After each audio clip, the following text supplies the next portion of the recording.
దేవుని నామమునకు మహిమ కలుగును గాక. కూడి వచ్చిన మీ అందరికీ కూడా ప్రభువైన యేసుక్రీస్తు నామంలో వందనాలు తెలియజేస్తూ ఉన్నాను. గమనించండి, వాక్యంలోనికి వెళ్దాము. ఒక చిన్న బిడ్డకు ఆకలి వేసింది,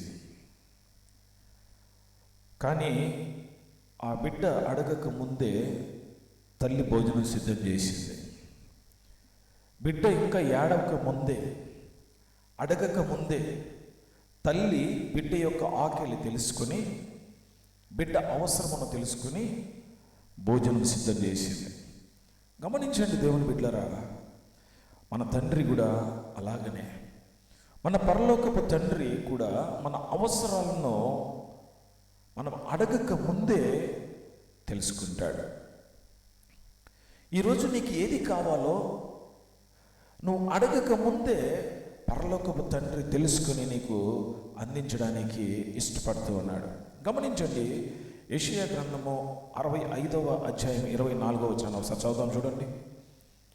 యెషయా గ్రంథము 65:24లో ఒక మాట రాయబడింది. వారు వేడుకొనక మునుపు నేను ఉత్తరం ఇచ్చేదను, వారు మనవి చేయుచుండగా నేను ఆలకించేదను అంటూ ఉన్నాడు. గమనించండి దేవుని బిడ్డలారా, ఈ వాక్యము జాగ్రత్తగా కానీ గమనిస్తే దేవుడు మన అవసరాలను ముందుగానే తెలుసుకుంటాడు.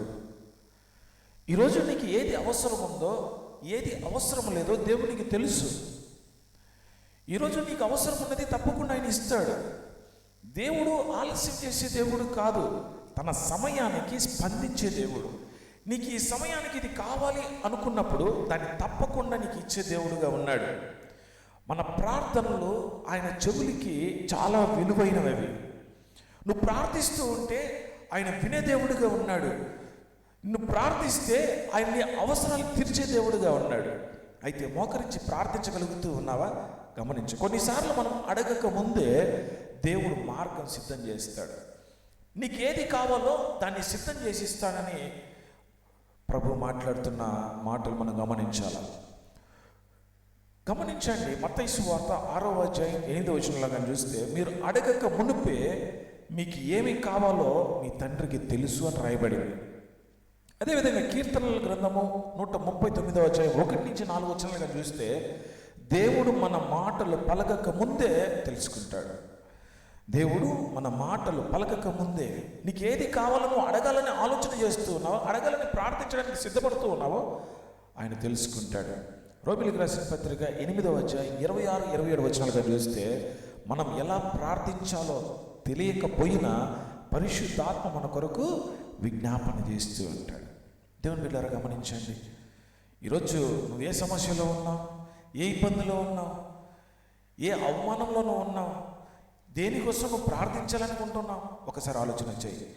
దేవుడు దానిని ఇప్పటికీ తెలుసుకున్నాడు. ఎప్పుడైతే నువ్వు మోకరించి ప్రభువా నాకు ఈ సమస్య అని తెలియచేయాలని నువ్వు ఇష్టపడుతూ ఉన్నావో, నువ్వు మోకరించినప్పుడు ఆయనకి తెలుసు. ఆయనకి నీ ప్రార్థనలో మొదలయ్యేలోపే ఆయన తన పనిని ప్రారంభించే దేవుడుగా ఉన్నాడు. గమనించండి దేవుని బిడ్డలారా, మన దేవుడు కేవలం ప్రార్థనలు వినే దేవుడే కాదు, మనం అడగక ముందే మన అవసరాలు తీర్చే దేవుడు. ఈరోజు నువ్వు దేనికోసం ప్రార్థించాలనుకుంటూ ఉన్నావు? నీకు ఏ సమస్య ఉందన్న ప్రార్థించాలనుకుంటున్నావు? సమస్య ఏదైనా కానీ, ఎంత పెద్దదైనా కానీ, నువ్వు ప్రార్థించినప్పుడు, ప్రార్థించడానికి నువ్వు మోకరించినప్పుడు నీ ప్రార్థన ఆయన వింటాడు. నీ ప్రార్థన ఆయన వింటాడు. దేవుని బిడ్డ, ఈరోజు గమనించు. ఈరోజు ఏ సమస్యలో ఉన్నావు ఒకసారి ఆలోచించు. నువ్వు ఎందు నిమిత్తం బాధపడుతున్నావు ఒకసారి ఆలోచించు. ఒక్కసారి ఆలోచించు. ఈరోజు ఏ సమస్యల్లో గుండా నువ్వు ప్రయాణం చేస్తున్నావు ఒకసారి ఆలోచించు. ఏ సమస్య నేను ఇబ్బంది పెడుతుందో ఒకసారి ఆలోచించు. ఒక్కసారి మోకరించి ప్రభువాను పిలిచినప్పుడు నీ మాట వినే దేవుడిగా ఉన్నాడు, నీ పని చేసే దేవుడిగా ఉన్నాడు, నీ అవసరాలు తీర్చే దేవుడిగా ఉన్నాడు.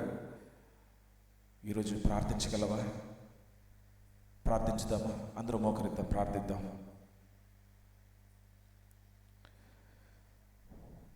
పరిశుద్ధుడా, ప్రేమ కలిగిన మా తండ్రి, మీ బంగారు పాదములకు కృతజ్ఞతలు తెలియచేస్తూ ఉన్నాం. ఈ రాత్రికాల సమయంలోనైనా మా అవసరాలను తెలుసుకొని మాకు మా అక్కర్లను తీర్చే దేవుడిగా నువ్వు ఉన్నావు దేవా. మాకున్న సమస్య, మాకున్న ఇబ్బందులన్నీ కూడా నైనా మీకు తెలియచేసినప్పుడు దేవా, మేము విజ్ఞాపన చేస్తూ ఉండగానే మీరు దానికి విడుదల కలుగజేశారని మేము నమ్ముతూ ఉన్నాం. మేము మీ మీద ఆధారపడి జీవించాలని ఇష్టపడుతూ ఉన్నాము. కృప చూపించి నడిపించండి నైనా. ఈ మాటలు విన్న నీ బిడ్డల్ని దీవించండి. ప్రతిదినము కూడా నీ బంగారు పాదములు పట్టుకునే అవకాశం మాకు దయచేయండి. ఇంతవరకు మమ్మల్ని నడిపించిన విధమునకై మీ కృతజ్ఞతలు చెల్లిస్తూ యేసు నామంలో ప్రార్థిస్తున్నాము తండ్రి, ఆమేన్. గట్టిగా చెప్తామా? ఆమేన్.